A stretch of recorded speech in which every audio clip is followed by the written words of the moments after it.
Hello viewers and welcome to another episode of Catch Play, your sports development program. Great to have your company with us tonight. So Godwin, we had a busy weekend, two sporting events happening at the same venue and some exciting news for our very own PNG athletes qualifying for the Rio Olympics. So take us through to the lineup for tonight. Yeah, well, that's correct, Mai. Now, we did have two big, exciting events that took place here in Port Moresby, and one of them was the official opening of the Taurama Aquatic Centre. Now, thanks for asking our lineup for tonight. We do have the official opening, like I said, of the Taurama Aquatic Centre that's coming up tonight on the show. We have the para-female athlete who's also currently in Dubai, Team PNG World Masters soccer preparations, and finally update on the Rio Olympics preparations for PNG athletes. So yeah, that's the lineup for tonight. An exciting lineup for tonight. So what do we have on our first segment for tonight? Good question, Mai. Coming up on the show tonight, we have our first story, which is the Taurama Aquatic Centre that opened to the public over the weekend on Saturday. So let's take a look at the story.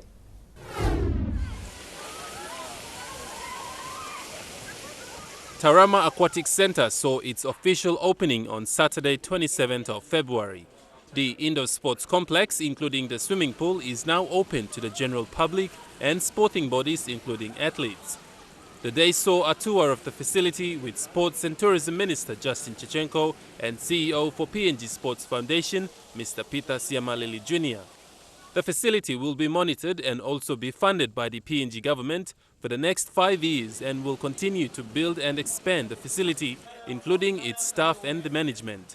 Minister said having this facility in Port Moresby is a bonus for the country and the Pacific. He said Papua New Guineans should be proud of this magnificent facility and start taking ownership of it. He said this building will remain a great legacy for the country, for its athletes and generations to come. The Taurama Aquatic Centre and the other facilities that were built for the Pacific Games now open to the public.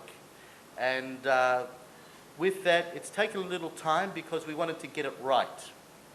We wanted to ensure that the ticketing, the facilities were all finished, the contractor had ensured that all the defects were completed and done, and the facilities were up to the standard to be handed over to the PNG Sports Foundation, ready for the public to be used.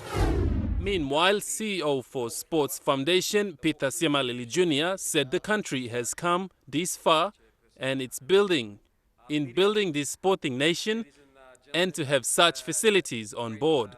He stressed on the importance of athletes, saying we do not have to send our athletes overseas anymore when they train and use the world-class facilities we have now. Yes, and there you have it. That was the official opening of the Taurama Aquatic Leisure Centre that took place over the weekend here in the nation capital. Obviously, you and I were there to cover this event. Minister for Sports was there, as well as the PNG Olympics Committee to witness the event. It was an exciting day for everyone. Opening of the Taurama Aquatic Centre after the 2015 Pacific Games to only the athletes. And now the opening has to see all the public now coming to use this venue. And, what an exciting moment for PNG as a whole for this new venue to be opened. Well, it's good that it's open now so that the general public can now take their families, friends. This facility will host events, where public can go and make bookings or use the facility as well. Exactly. This is not just for the athletes. Obviously, we've seen there's two big gyms. One is for the public, one's for PNG athletes to do their training for events preparations that they can, attend in the future. Also, Minister has said that the facility is also open to like church groups who are also willing to host events at the facility. So the facility is more of a public thing for everyone, not only athletes, as you mentioned. Yes. And it's really good so that the people who were not part of the 2015 Pacific Games, they never went to that venues, but they'll be part of it. And a great job, well done to the Sports Minister and the CEO for PNG Sports Foundation and the PNG Olympic Committee for making this happen for us. And to get development of sports building up towards the public as well? Yeah, I mean, Minister for Sport has also mentioned that these facilities are also open to our, neighboring Pacific Island countries. That if they're willing to use these facilities, they're more than welcome to come in. There's training venues for them. That's right. Yeah, use these facilities. Also, Peter Chamalili Jr. also said that this will help our athletes for their international tournaments as well. That's exciting news. Like, small countries, Pacific Island countries who don't have that kind of venues, this is great news for them to come over and use our facilities as their very own training venues and prepare their athletes towards whatever competition that they'll be heading out to, and also to our, developing sportsmen and women coming up. Yeah. Also, one of the sports event that took place over the weekend during the opening of the facility was the Oceania Olympic Qualifiers for Taekwondo. And, what a successful event that took place over the weekend. And, PNG government was behind this event. They made it possible, and it was achieved. They've achieved what they wanted to achieve. So that was the two big events that happened on the weekend? Yeah, one of the events that also happened was the Oceania qualifiers for Taurama at the Taurama Aquatic Centre. Also, just to the public, the facility is now open, so public is more than welcome to go and check out the place, have a look. There's membership forms available if they want to become members of the swimming pool. So tell us, how much is to use the gym? Did they mention any fee for public to use the gym? Yeah, good question, Maina. I was there on the weekend and I did use the swimming pool. I went for a swim. During the Pacific Games, I was just watching people swimming in the pool, and so I said to myself, well, weekends, it's really good that I go out and check this facility myself. And yeah, we were there together. And so if they want to use it, is it 250 kina? Well, there's a monthly range. There's about 250 kina, if I can say, for 1 month, and then there's 3 months membership as well as 12 months. 12 months is going for about 2,200 kina. 3 months, maybe 500 kina, I around guess. 300, if I can remember. Yeah, 300. That's what it said on the membership. Well, I think, for the public to be given this kind of rate, it's good, though, to keep the facilities to an extent where not overused, but to use it properly. We've got people who are out there to look after the facilities as well. Those who are members can use it, and to the public for just for a day, they can use it. So it's great initiative taken by PNG Sports Minister and also the CEO, and plus the Olympic Committee. All the credit goes back to them. Yeah. Anyway, and not forgetting the PNG government. That's right. We must not forget them. Well, there you have it, viewers. Taurama Aquatic Centre is now open to the public, so please feel free to go out and check out the facility. We'll go for a quick break, and up next we take a look at the Paralympic, who's also currently in Dubai, Regina Edwards. That's coming up right after the break.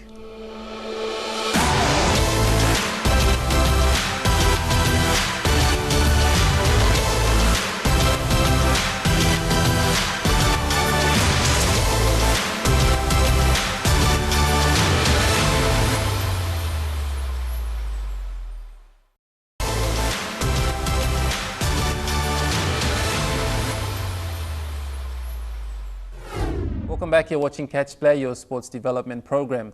Now, just 5 more months to go, and the Rio 2016 Olympics and Paralympics will be the event that will bring the whole world glued to box tops, LED screens, and the likes, watching as athletes from around the world congregate to beat set world records, personal best set records, and take home as many medals as possible.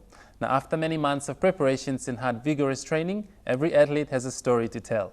Now, 27-year-old para-athlete Regina Edwards from Domara village in the Central Province vies for a big step forward into qualifying for her first ever Olympic Games in Rio. Now, we were quite fortunate to catch up with her during her training, so let's take a look at her story.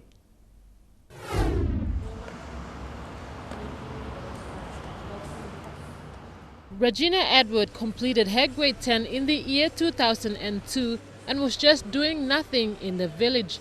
She thought that was the end of her life without goals and dreams, and 6 years later she was introduced to the sport of the disability. How me come up this like kind athlete because law uncle blow me because law me come up this la follow sports. 2009 me start law PNG Games law here. That's that time that me been kissing for medal. That's 2 gold, 1 silver, and 1 bronze. From there I started. So they made selection na me being go law Commonwealth Games law India. After being introduced to the sport in 2010, it did not take long for her to represent the country. That same year, she was part of the para-athletics team to the Commonwealth Games in India, and she was also part of Team PNG during last year's 2015 Pacific Games. Edward is now part of the Paralympic team preparing for the International Paralympic Committee Asia and Oceania Athletics Championships in Dubai from the 2nd to the 13th of March to qualify for Rio Olympics. Traveling with her is blind female athlete Joylyn Jeffrey, who will be participating in the 100 and 200 meters, and an amputee athlete Samuel Nason in the 100 meter and the 400 meters. Edward will be taking part in throws events, the discus and shot put. Edward said has a person born with disability and now working with Security Plus and taking part in sports, she realized that her life has no boundaries.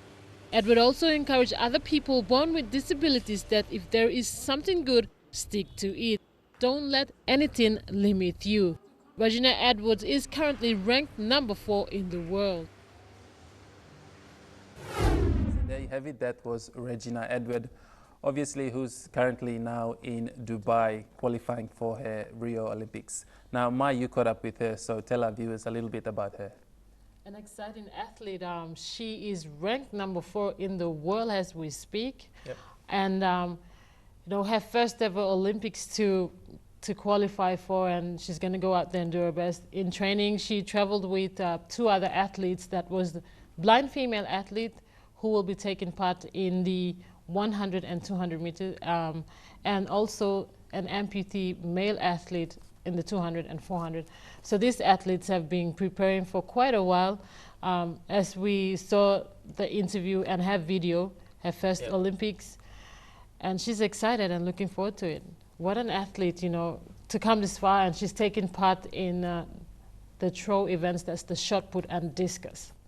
Now, just quickly, she obviously, has a proper job as well as training. How does she make time for all that?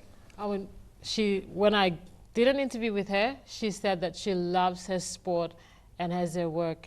And she works with Security Plus as the human resource administrator.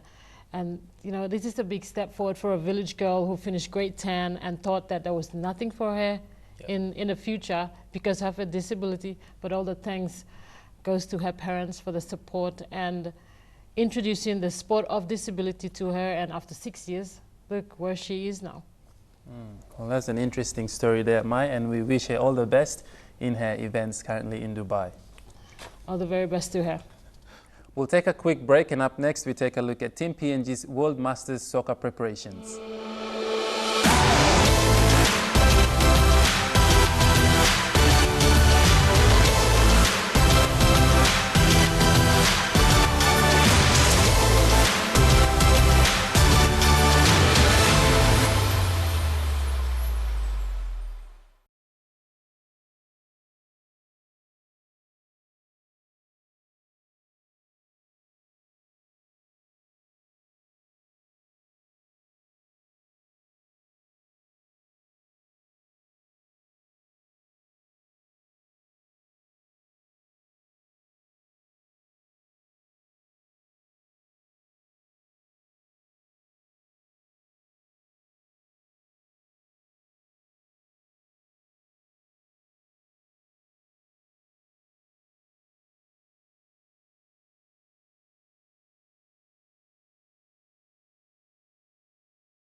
Welcome back to the show. Now, if you've just joined us, you're watching Catch Play, your sports development program. Now, Catch Play caught up with Team PNG, who's currently under preparation for the World Soccer Masters tournament in New Zealand. And Ma, you caught up with them, so tell us a little bit about that. Well, they're actually 35 to 40-year-olds above who are preparing themselves for the PNG team to attend the Soccer World Masters in Auckland, New Zealand. Yeah. So let's go ahead and look at the story.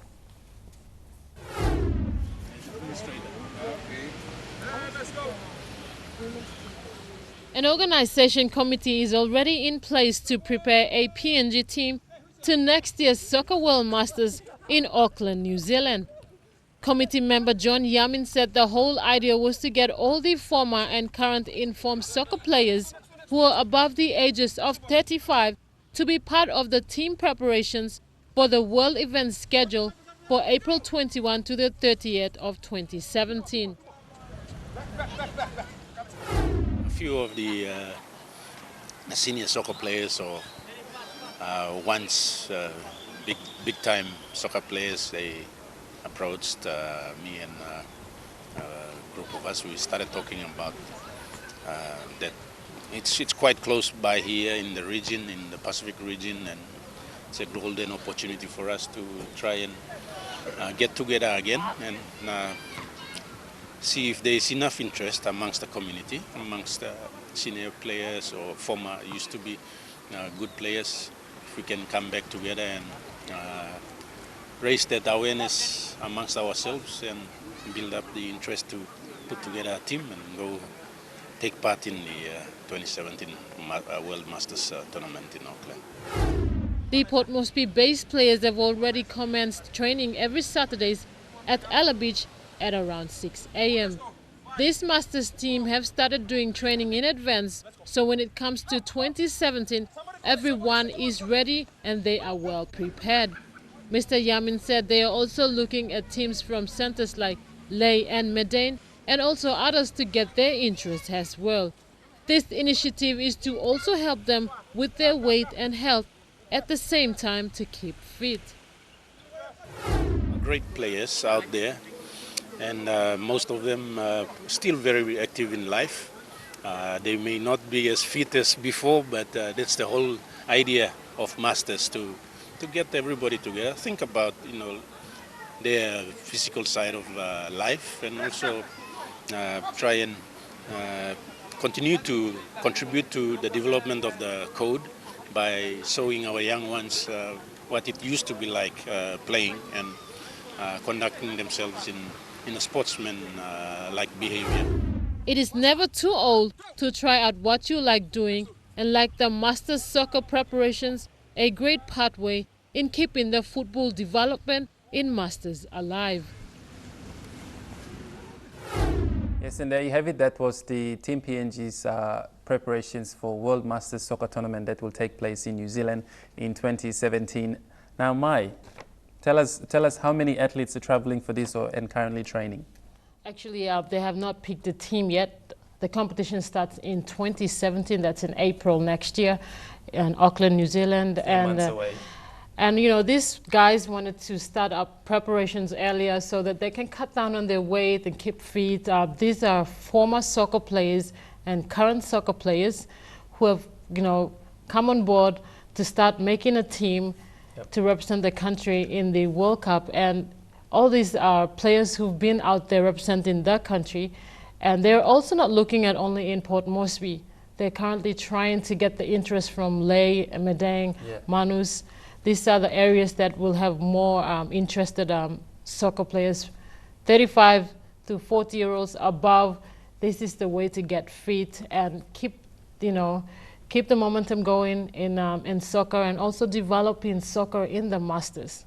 Now, so just quickly tell us, what's the criteria? What criteria are they looking at? Because most of the soccer players, like you said, are professionals and they've played soccer for so many years. They never spoke about criteria, but what they want is they just want to show that interest first to build up the team momentum, get into some Masters competition with locals around here, and maybe come next year they will start putting criteria out and also stepping up into more advanced team preparations for the competitions that's in Auckland, New Zealand next year. So all the best to the Masters. Yeah. They're doing great. Wow, that's really good. Good stuff. And you know, 35 to 40-year-olds, it's never too late to do what you want, and Yeah. soccer is doing a good job in that. Well, we wish them all the best, Mai, in their preparations for 2017. We'll go for a quick break, so don't go anywhere.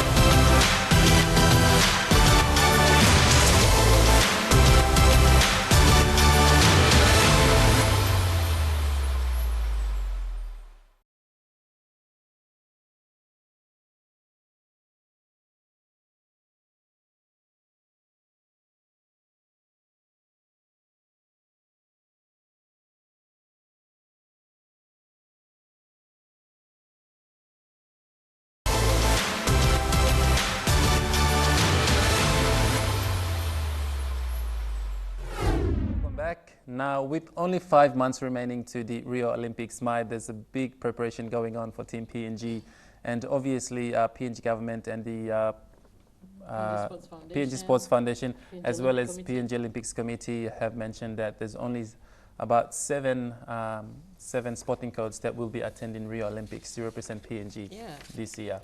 And you know, having spoken about that, on the weekend we had auntie and nephew, Samantha Custman and her very own nephew, qualified in front of home crowd at the Taurama Aquatic Centre, qualifying for the Rio Olympics. And what an exciting news for Taekwondo family. That was the Taekwondo Oceania qualifiers for Rio Olympics, and they had six countries in the Oceania region take part, and that's including New Zealand and Australia, and a few other countries in the Pacific that took part. So we've got 3 athletes who've qualified by rights to the Rio Olympics. That's Ryan Pinney, Samantha Custman, and her nephew. So you know, great job to them, their preparations. We also have some of the athletes that have traveled overseas to qualify, like the para athlete Regina Edwards, and the shooting team are also off to the Olympic preparations to qualify for Rio.